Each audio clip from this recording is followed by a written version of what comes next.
with a brand new movie review for The Sound of Freedom, starring Jim Caviezel.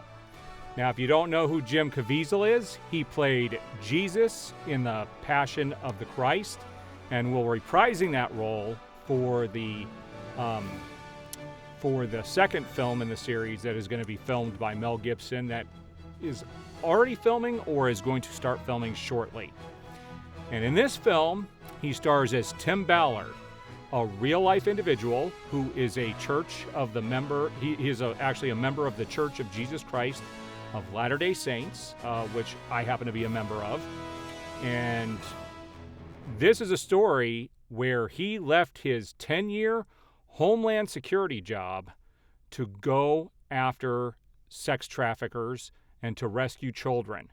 Because here in this country, they tend to catch the pedophiles, but they don't actually catch the people selling the kids or, the people behind the actual trafficking. Now, there are some words I can't really say, otherwise my video will be struck down by YouTube, so I'm going to have to be careful with my language in this video. And here's what I tell you about this movie. It's a very powerful film. It had a long road getting to theaters because there has been some stuff going on in this world where the world is becoming backwards. What's good is bad, and what's bad is good. And this film was passed on by Netflix and a lot of other distributors, and it was actually filmed 5 years ago. Now, anybody who knows about things going on with the buying and selling of kids in not just our country but all over the world. You had the Epstein Island here in this country. You also had what happened with Hollywood. There's lots of stories of the downfall of some of the Hollywood elite, because this problem is interwoven between the Hollywood elites, the rich people around the world. You've got it through the FBI, the CIA, and also politicians. So there's a lot of different high-up people that are involved with this type of activity. And the end of the movie gives you some interesting statistics, and I actually have one I'm going to show in my review today that actually comes from the government website, which is pretty crazy when you find out what's happening across the world. And they're trying to bring awareness to this issue.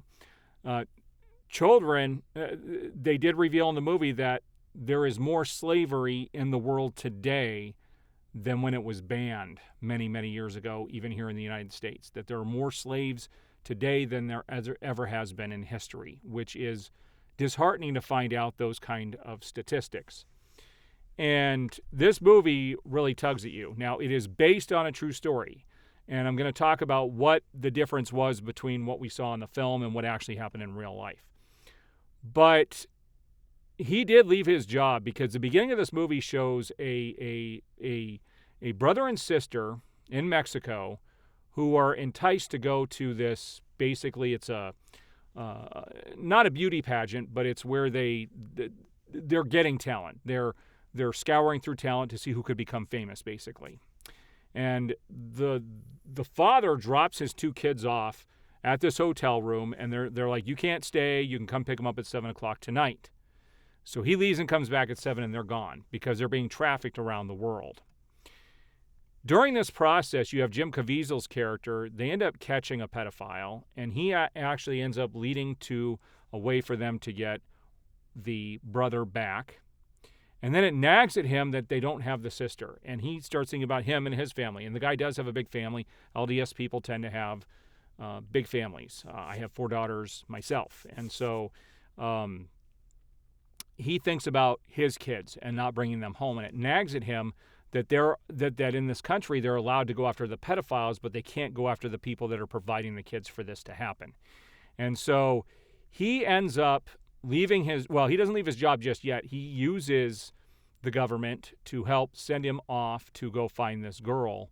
And when he's gone, they end up pulling the plug. And so he has to go on his own and use some of the resources that he's learned across the world. And he goes on a mission to save the girl. So let's talk about what's real and what's not. There is no record of him saving a brother and sister like this in the manner in which he did in the film. That is the part that is made up for the film. But the majority of the film is real. A lot of the activities that happened. They actually show you some of the footage of some of the scenes that actually happened in the film at the end. And there were lots of things that happened in the movie. He basically took, what they did is they took a lot of the things that he did in these other countries and turned it into a cohesive story that would be entertaining for the audience, but also bring awareness to the issue. And they did a masterful job at it. It's going to tear at your heartstrings. It's going to tear you up. You're going to have hope during the film, despair. It's some pretty crazy stuff. And there is some. This comes from www.state.gov, human trafficking, about human trafficking. And it says the U.S. State Department reports that it has 27.6 million global victims. Many of these are children, and many of them are continuing to be exploited right here in the U.S., not just through physical violence, but also seemingly endless supply of, I'm not going to say that stuff. You can read it there on the screen yourself. That's some pretty scary stuff. Kids are being exploited, not just here, but all over the world. So if you want to learn a little bit about what's happening, I would go see this film, be pulled into this, and understand what is happening. There are people with money in this world that are doing some great evil. And it's time that people become aware of it, and there are ways to help. So go see this film, watch the message at the end, spread the word, and let people know they should go see this movie. And there's a reason why it took 5 years to be released. Nobody wanted to touch this. Yet you have places like Netflix who are releasing disgusting programs like Cuties, but they won't carry something like this film. That tells you something. All right, so there's my review on The Sound of Freedom. If you have a chance, it's worth the watch.